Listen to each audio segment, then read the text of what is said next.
Dude, you know as well as I do, there are people out there who love the Lord with all their heart, but someone should have weeded them out of the seminary program.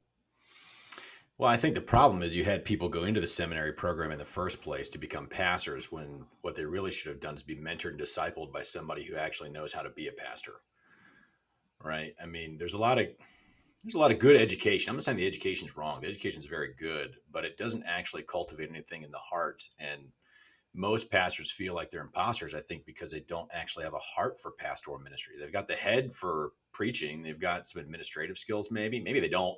I mean, but they got some sort of skill that somebody said you should be in ministry, or maybe they felt a legit call to ministry, but their heart is so wounded that they have no, or just not prepared enough. They just have no real ability to pastor people, shepherd people, Or they walk with thought it people. was the only option for them. Like I'll use my Yeah, dad, who's that's true. 83 years old, for an example. My father loves the Lord. He bleeds Jesus, And truthfully, his gift is evangelism.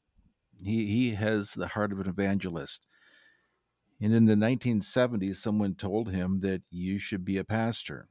Mm. So he sold his business, he packed up his family, he moved and got his formal education, and he has been a successful pastor, but he doesn't really know how to pastor.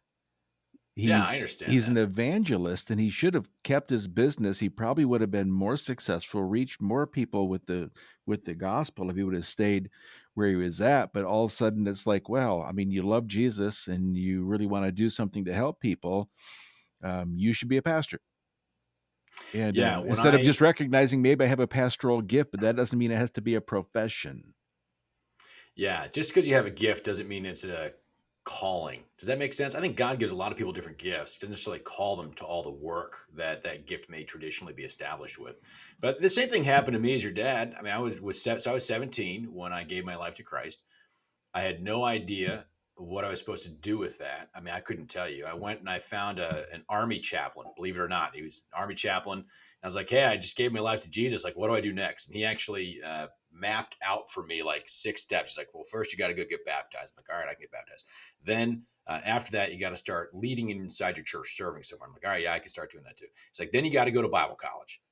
And I didn't quite understand at the time the jump from like leading in church to like going to Bible college. But again, I didn't know any better. I'm like, all right, I mean, that's 6 months away. So check that box, go to Bible college. Went to Moody Bible Institute.